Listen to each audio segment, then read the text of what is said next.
thanks for jumping into Leanne On Demand today. This is a weekend rewind, although we're not rewinding too far. Only a few days ago, I jumped on this live stream, our Talk the Walk live stream, with the rock star of consulting, Alan Weiss. Today, we're talking how to tell stories that stick. Alan is a master storyteller. You'll hear in this episode, I think he shares at least 5, if not 7 stories, and the episode only goes for 30 minutes. So kind of challenges that notion of how long a story can go for. So many awesome lessons here if you want to start embedding storytelling into your work. And I love that Alan shares that the reason why he's so good at storytelling is because he's a lazy person. And he said that stories just drive a point and accelerate learning so much faster. So isn't that a cool reason to pick up the skill of storytelling and at least try to improve it in 2025? It's something I'm trying to do. And so it was really nice to have this opportunity to ask Alan around his process and share that with all of you today.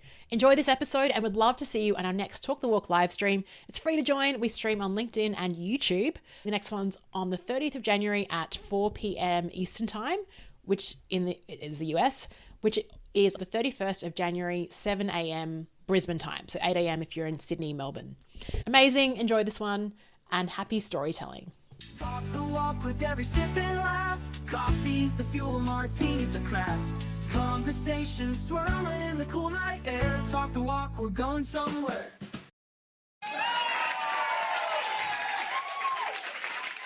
Good morning, Alan. You know, Leah, not everybody has a jingle. And I realized watching the pictures, I better keep changing my shirt. You better keep changing your shirt. Yeah. And I think I said this to you last time, everyone should have a jingle because it takes no time with AI now. You can just, if you can write a sentence and you can prompt what you want to get, it'll create it. Yeah. I spent way too much time doing that though, because there were like 18 different versions of the jingle. That's why we make a good pair. You have all this patience. I have no patience. So it sort of evens out. I've never been told that I have patience before, but maybe compared to you, I am pretty patient. So welcome to Talk the Walk. This is our first episode of 2025, a brand new year. We've made it. What are you excited about this year? Well, I mean, I think I look at every year as a tremendous opportunity. Here I'm still alive. I'm not in the obituaries. This is a big thing. And I also think in a more serious vein that it's going to be a good year because I think these wars are going to end just from attrition and exhaustion. I think that Trump in the United States here, you can't listen to what he says. You have to watch what he does. And it's not going to be a disaster. In fact, some good things will probably happen. And I think that at least in the U.S., you tell me about Australia, but in the U.S., I mean, you look at Western Europe, the economy is awful. You look at China, the economy is awful. But the economy here is very good. And so it's tremendous opportunity for us here. And, in bad times, you suffer. In good times, you make the best of it. Yeah. I think with our economy, it really depends on what you read, who you talk to, and then also what you observe. And I remember you talking about just being an observer of things. And yes, there's certain industries that are struggling, but others just maintain insane profitability like always. But I think being in Australia as well, it's good and bad. It's bad because we're so far away from the rest of the world. It takes 24 hours for me to get to London, but that's also a good thing. We're so just, at the butt end of the world, pretty much. It's actually quite nice. I remember that movie On the Beach. I think it was Neville Shute. I'm not sure, but On the Beach, Australia was the last country standing after the. That's right. And we had a submarine there. The U.S. had a submarine, and but eventually the radiation kept creeping down. I don't know why I bring this up, but I remember you were the only ones left at the time. Starting off the year talking about doomsday. Yeah. Now, if you're here live, let us know where you're joining us from. Are you from a part of the world that, might be the end to feel that nuclear reaction, or are you a bit closer? And today we're talking about stories that stick. So let us know where you're joining us from and what questions or comments that you have. We always love hearing your comments on the show. Stephen, I think Stephen's in Adelaide. We aren't the butt end of the world. Turn the globe upside down. Very good. It's all about perspective, Stephen. So, Alan, telling stories that stick, I think this is the perfect topic because you are a master storyteller. And I was going to ask you just to quick kick off, being a great storyteller, is it nature or nurture? Oh, I think it's both. And because you have to learn the cadence and you have to learn to transition to a point. I'll give you an example of that in a minute. But you also have to be willing to look around you and say, oh my God, I can use this. So it's not like you say, I need a story on innovation. You see something happen and you say, that's a great story. Let me figure out how I can make a good point with it. So it's not like a joke where you insert a joke to get a laugh, even if it's not relevant. So I think it's both. That's a good point you raise. And there's, if a picture's worth 1,000 words, a story's worth 1,000 pictures. Oh, that's really good. Now, what I find interesting is anytime I ask you a question, I kind of want to anticipate what I think you're going to say back to me. And when I had the nature nurture thing, I thought Alan's going to say it's completely nurture, that you can develop this. And you've just said both.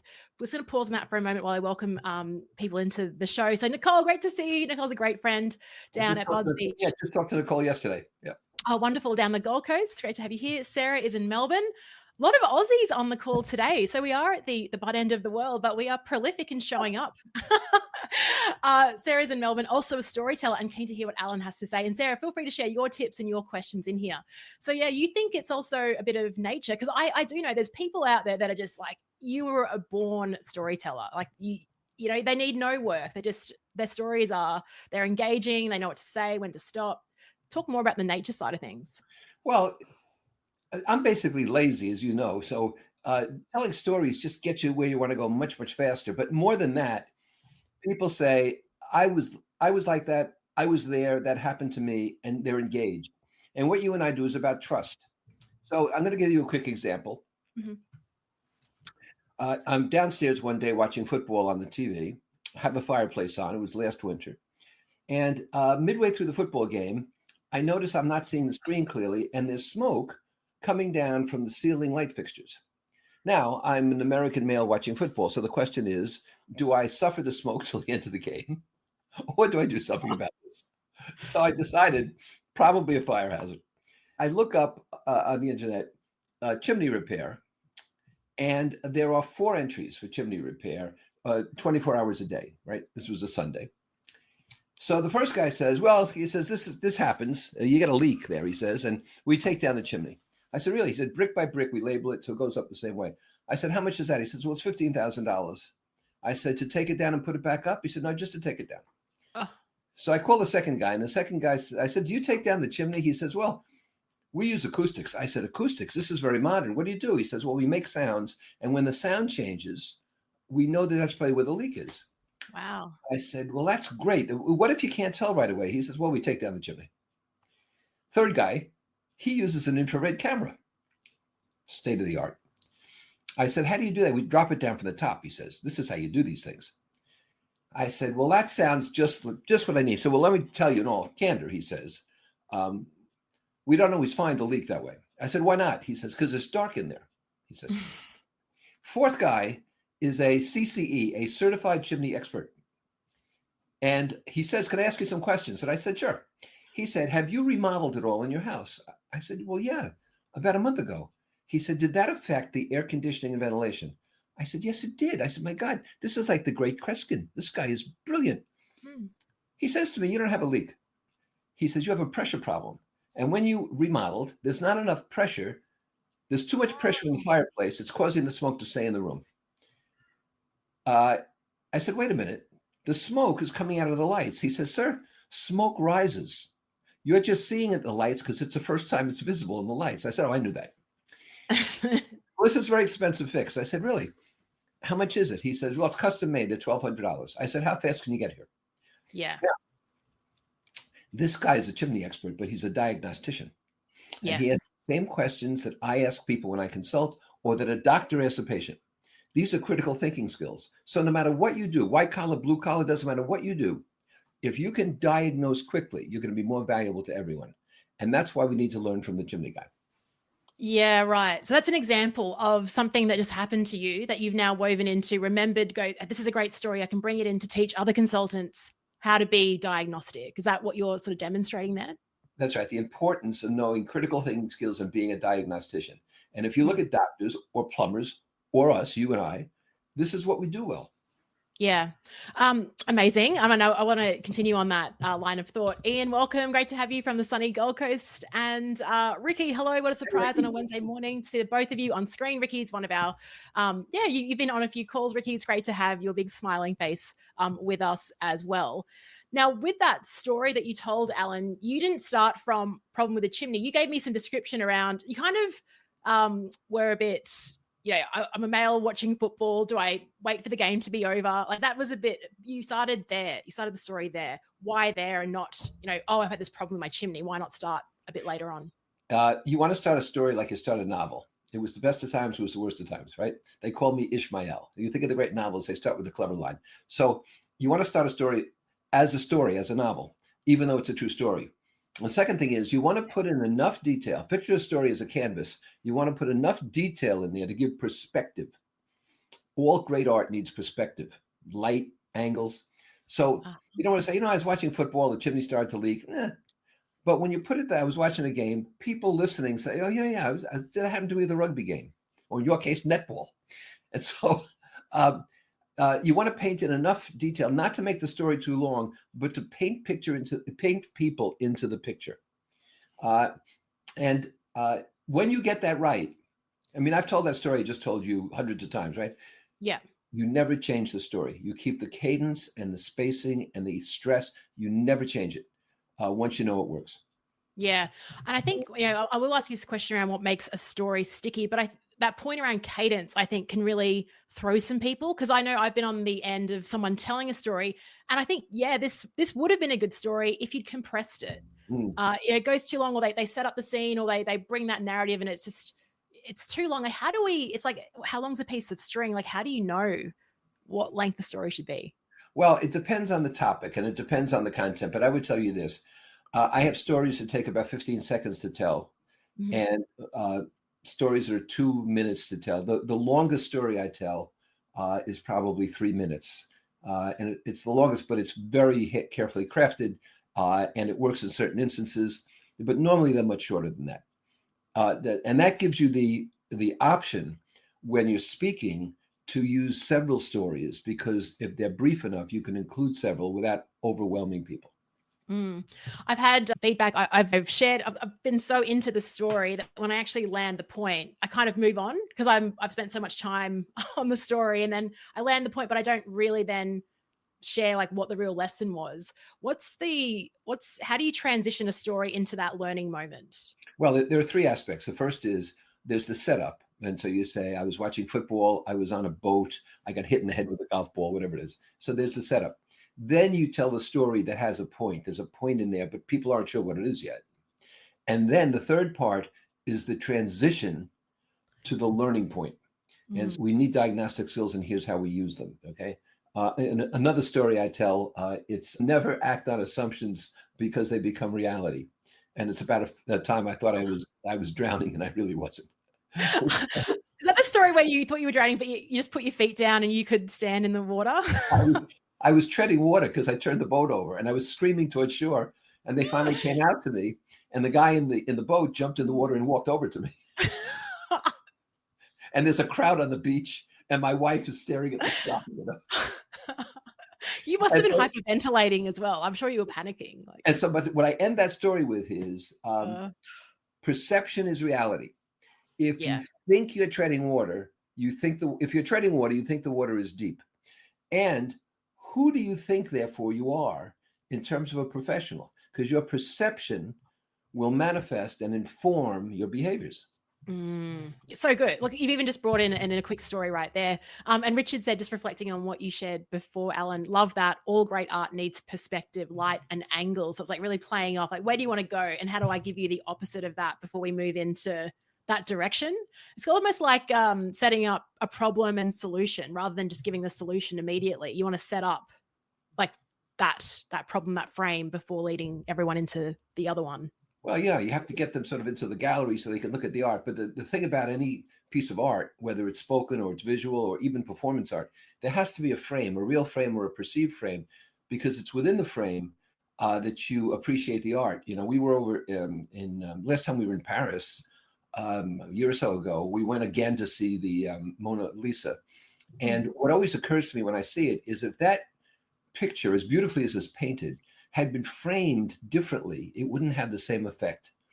If it were 2 inches to the left or 2 inches to the right in the frame, it wouldn't have the same effect. So the frame was as important as the beauty of the art, or let's just say it brought out the beauty that much better.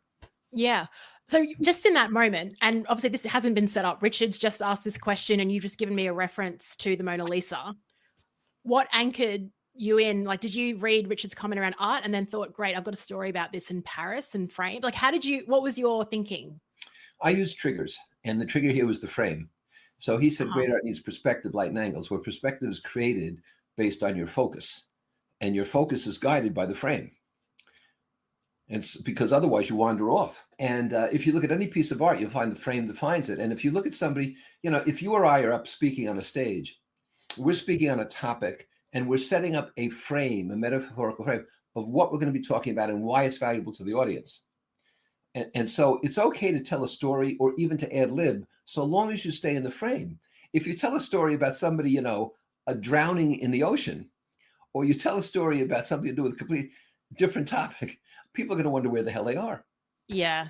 I'm wondering, I've got a story. Well, before we started recording today, I was just out in my front yard, like looking at the birds and, having a coffee out there. So I'm on my second coffee right now.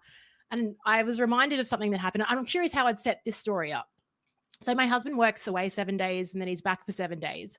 While he was away, it started raining a lot. So our lawn needed to be mowed. And I haven't touched a lawnmower in about 5 years, but I thought I'd be helpful and drag it out and mow the lawn. So it was beautiful when he got back. I rolled it to the front door and I start. And unfortunately, I didn't know this. I didn't pick it up, but the mower is at its lowest setting. So basically I've mowed a patch of lawn. I've completely kind of killed it. It looks like something phallic, to be honest. There's like phallic outline sitting on my front lawn.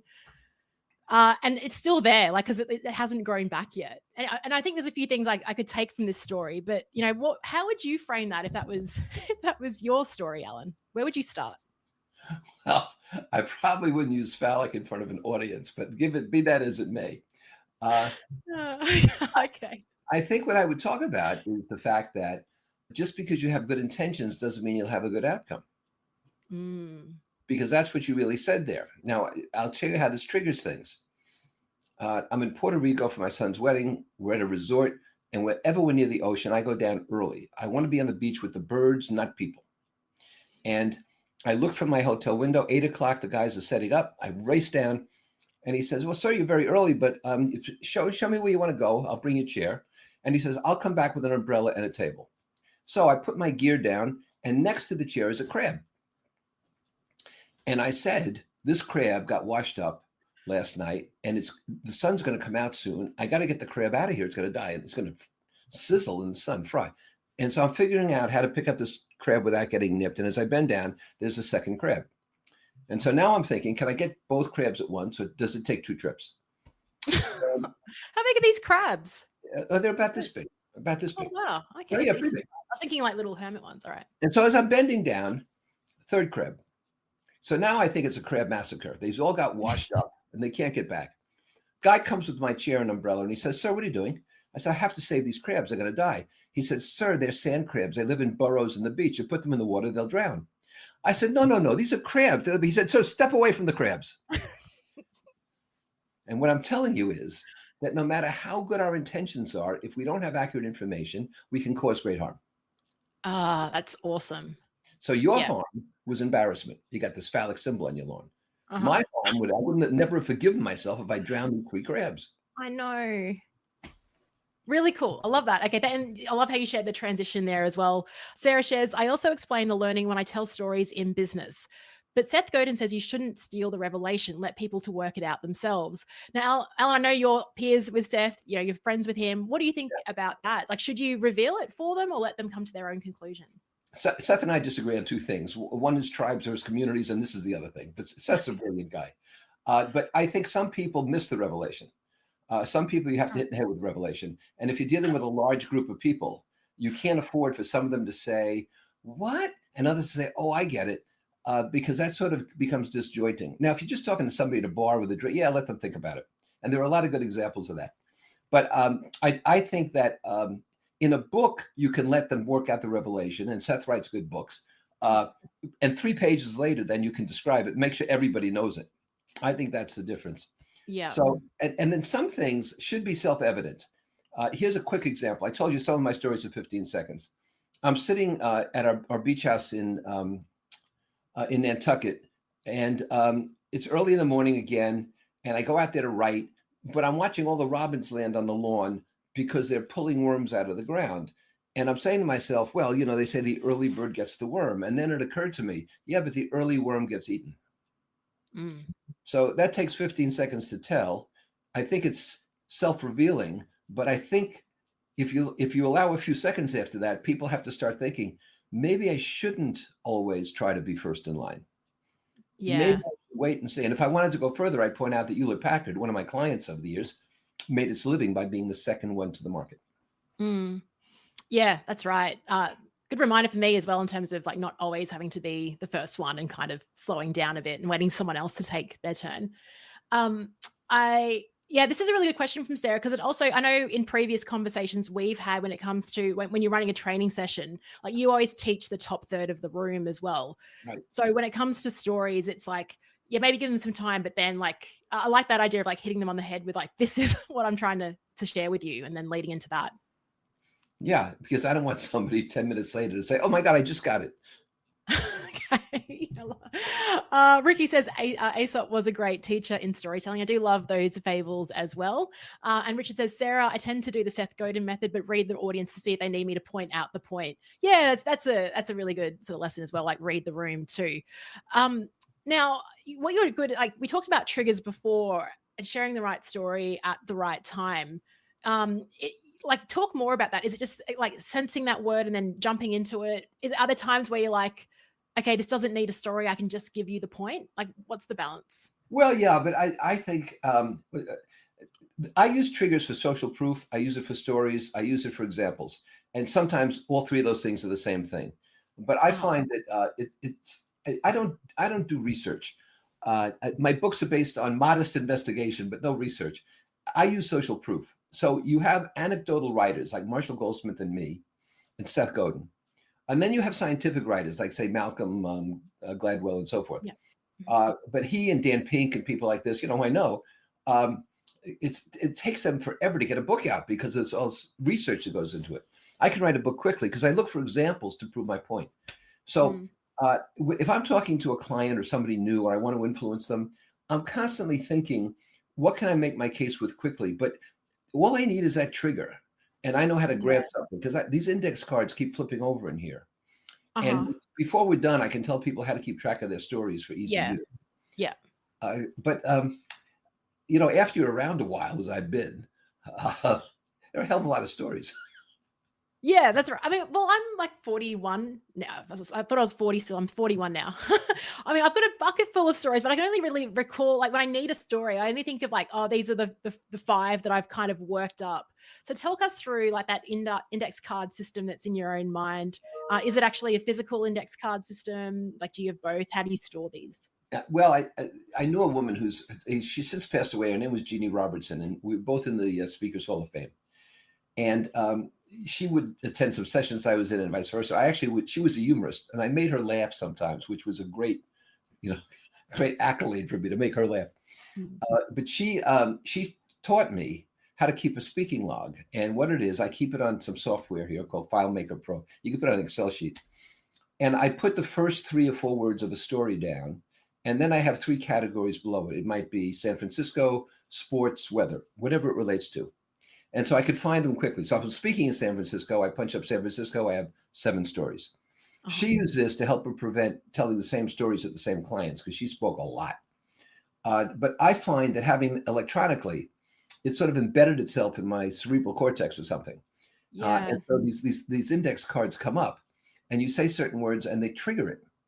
I'll tell you a story about Jeannie Robertson. Jeannie Robertson was one of these women who was a beauty contestant, but her trouble was she had no talent. So she interviewed well and she looked good in a bathing suit, which is how they did it. But she had no talent. So she invented a baton twirling act, but it was an invisible baton. And so she'd come out of stage and she'd throw this invisible baton and she'd catch it. And everybody would start looking around. And then she'd throw it up behind her back and she'd catch it. And at the end of this act, which everybody thought was the strangest thing they'd ever seen, now this is all pantomime, she lit the baton. She set it on fire. And you can see her light it, and she threw it up. And then she pretended that she lost balance and it was coming down right on the judges' heads. And she'd race over to grab it. And do you know all the judges ducked? Love that. That's how you win a talent contest. Perception is everything. Perception is everything. Now, if you're listening to this, you can't see Alan's body language, but when you do tell a story, like when you told the crab story, you kind of did that. Yeah. You showed obviously the baton and it twirling was really part of the story. So you used your body language. Do you rehearse telling these stories, or like with the body language, or like what do you do? No, I only rehearse a new story. Like I said, once I have a story, for example, with that log I told you about, I just have 3 words of the story. I don't have the story there. If I don't recognize it from those 3 words, I throw it out. It's got to be that much ingrained in my system. So it's just got to be the reminder. So I never change that. But a new story, sometimes my wife will be with me. We'll be on an airplane going somewhere to a business meeting. My wife will say, "You practicing a new story?" I said, "Why do you say that?" She says, "Because your lips are moving." Nice to know that you actually rehearse these. I've got to, by the way, I'm hogging all the airtime. If you're joining us live and you have any questions about storytelling, let us know in the comments. I did have a question around story and like sort of rehearsal, but I kind of lost it. Just I was asking people to contribute. So, what was it? I was very curious. Oh yeah, this is it. You've got a really strong background in writing. Like you're a very powerful writer, like even just from your Monday morning memos through to your books. Do you think being a good writer has contributed to you being a good storyteller? Like, is it worth us honing the craft of writing? Like, can you do that? Or can you just be a great storyteller without building up a habit of? That's a great question. Let me say, there are 2 things here. The first is, yes, you can be a great storyteller without being a great writer. You can be a great writer without being a great storyteller. So there's no question. However, here's the second thing. Mm-hmm. If you can do both, you got it made in the shade, because people tell me they read my books because reading what I write sounds like they're listening to me. And when I speak to people, they say that's exactly how you write in your books. So a consistency of your communication, people love. So the smart publishers have me narrate my own books. They don't hire some actor because it's much more powerful. So if you can do both, it's great, but you don't have to. Yeah, good. Okay.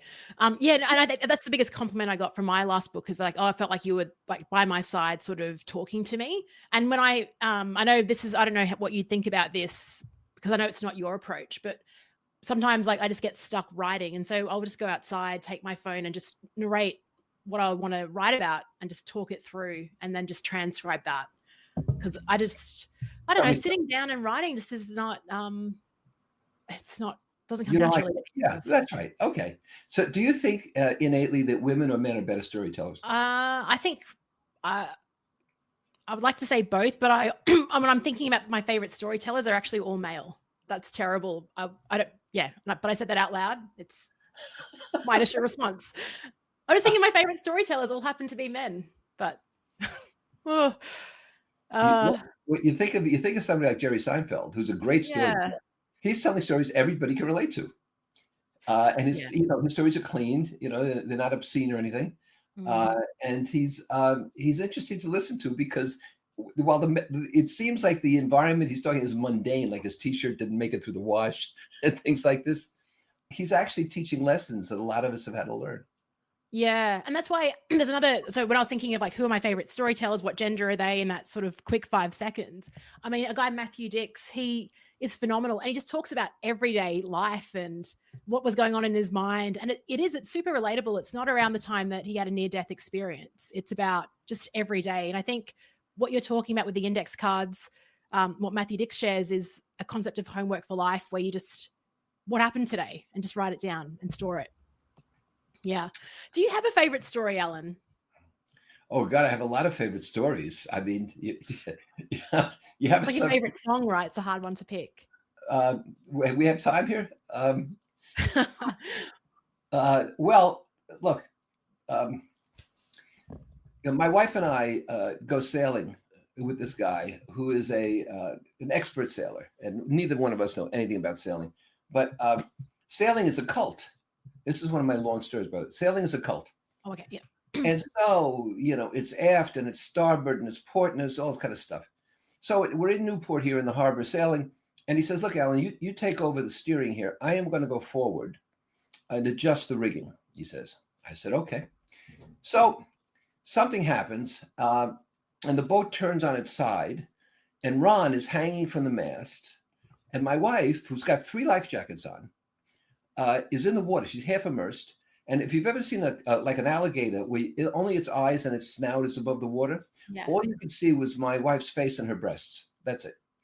So these boats are meant to right themselves, and the thing snaps up. Ron collapses on deck. We haul my wife in. All the rigging is fallen down. And Ron says to me, I'll steer. I said, I'm not the one who went forward. You went forward. He says, I'll steer.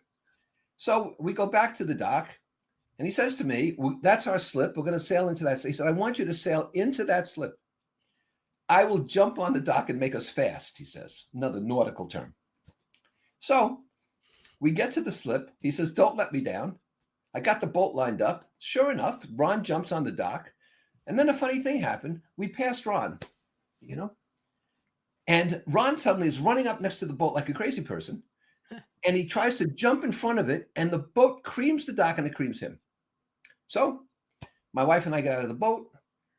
We go get Ron. Now, Ron did not tell me to change the boat from forward to reverse and neutral. He just said, drive into the dock. And that's what I did. Drive into the dock. And so I said to him, Ron, I'm no sailor, but there's got to be an easier way to dock a boat.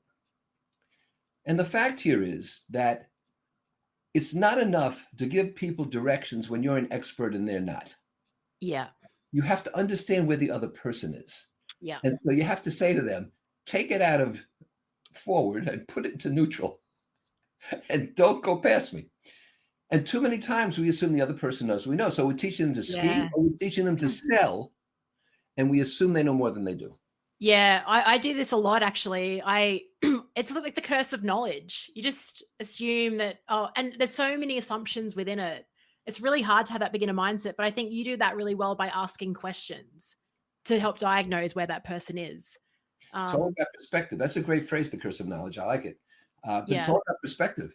And we just can't assume that people know. We have to test their understanding. Yeah, love that. I'm envisioning this. Yeah, sailing, like, I'd love to get into it, but it's like, I don't think it's my thing. I think. Right. Nicole, tell us the airplane one, pushing buttons. Maybe we'll put that on for next time, Nicole, for the next live stream. But it's I get requests. Yeah, we'll take requests for the next story. For story time, maybe that's a segment we have here on Talk the Walk every week.